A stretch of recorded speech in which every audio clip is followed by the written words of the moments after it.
Imagine having every minute of every day being already programmed by someone else. Imagine being confined, monitored, and surrounded by potential dangerous people. Today, I want to represent for you a life of a prisoner. This life is of inmate Jerry McCaff.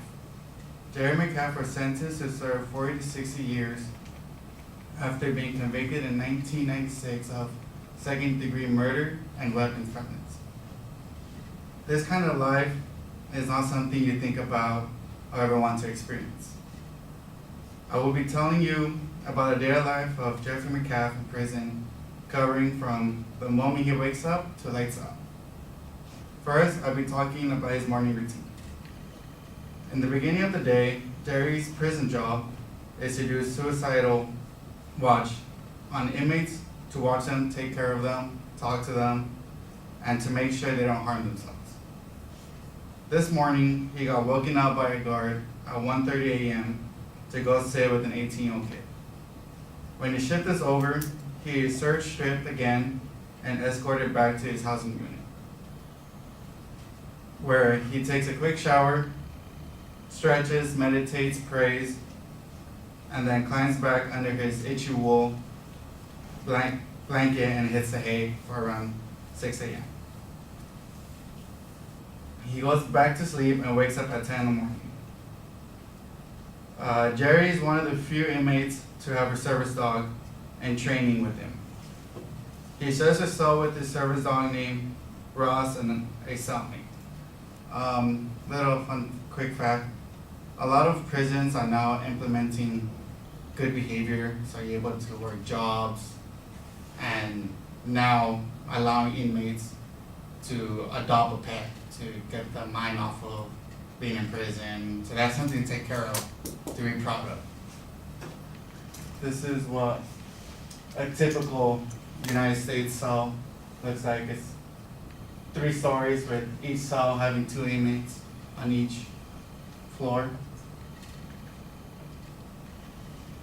He goes to a communal bathroom to share with 48 other inmates, where he brushes his teeth and goes to the restroom and grabs water for his dog. After he's done his morning routine, it's time for him to continue his day. Next, he spends time looking and uploading emails, which is the only viewing of the outside world. He also gets to spend about 40 minutes training his dog Ross to follow his command and have a cup of coffee before a PA announcement that is 11:30 a.m. count. Count, it's new to me as well, but I guess it's in that prison, it's to make sure all the inmates are like in tight, like in shape, like nothing, they do nothing illegal, just a quick check.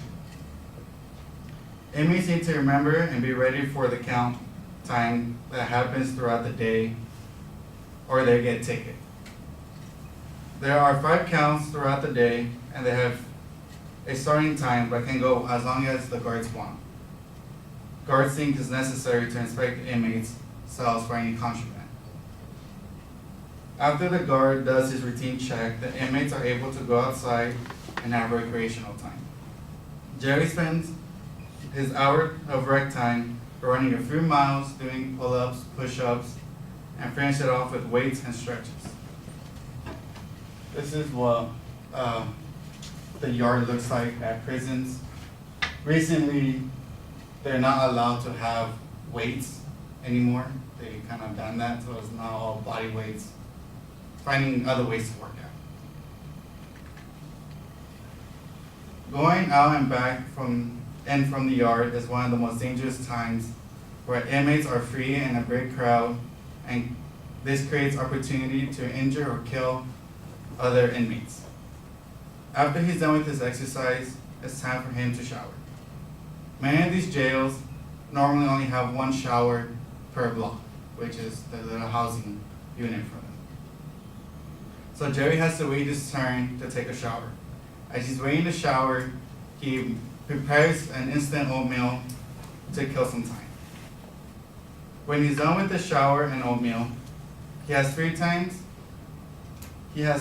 before the count, so he and his cellmates spend time learning Spanish, writing fiction or sometimes poetry. Time for another count. Then it's time for dinner and his nightly routine. At 6:10 p.m., it's time for dinner at the chow hall. Now in the chow hall, you have to wait in line to get your meal. This is what a chow hall in prison looks like. Many of these prisons give you the main source of nutrition. These meals are not very appetizing or to even look at. This day they were serving this meal called turkey a la king. This meal is made of the following: rock-like biscuit, canned green beans, overcooked into tasteless and senseless mush. After dinner is over, he heads to the phone to make his daily phone call to his mom. Also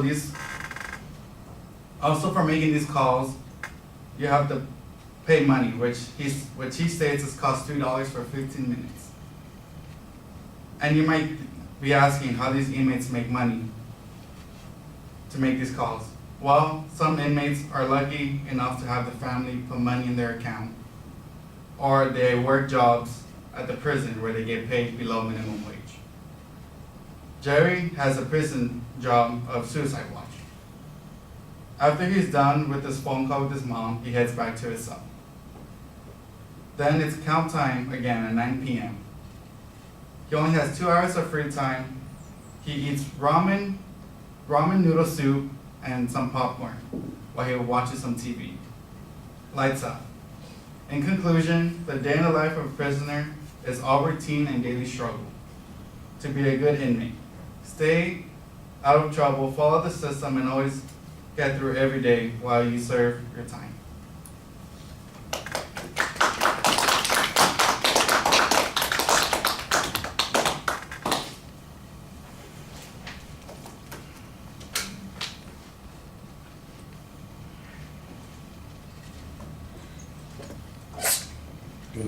Thank you.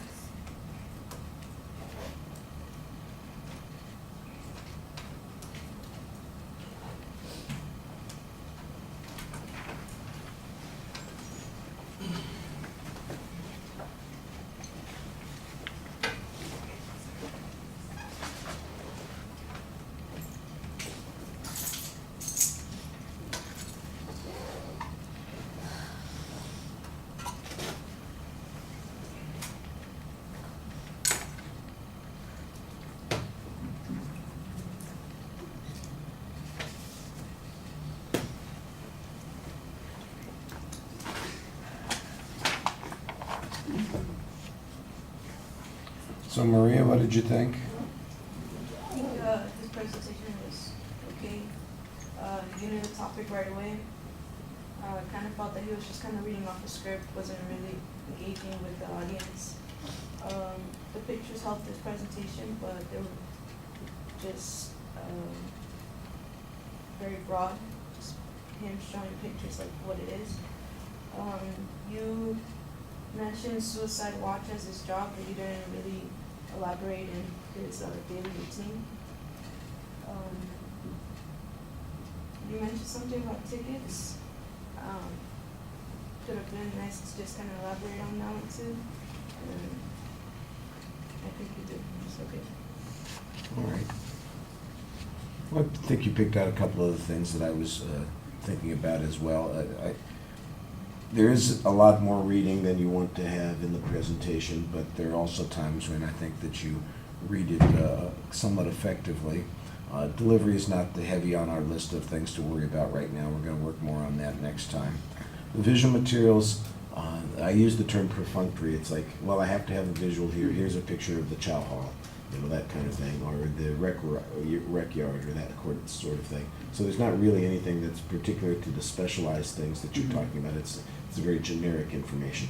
It's not bad, but it doesn't really add a lot to the material. It just kind of reminds us of what the subject is. And there was one where there's a picture that was dropped in, and I wasn't even sure why it was in there at that particular point. It just felt like it was, the description, the first slide, I think it was, where you had the pictures of the cells in the stack of 3. I'm like, well, why did we get this when it showed up? Because that's not really what you were talking about. It was like, oh, and I have this picture, and you stuck it in there and talked about it for 20 seconds, and then we went out, and it had nothing to do with what was going on at the time. So it needs to be, the visuals need to be integrated a little bit more. You did that a little bit more with the other ones, but that one was a little bit awkward.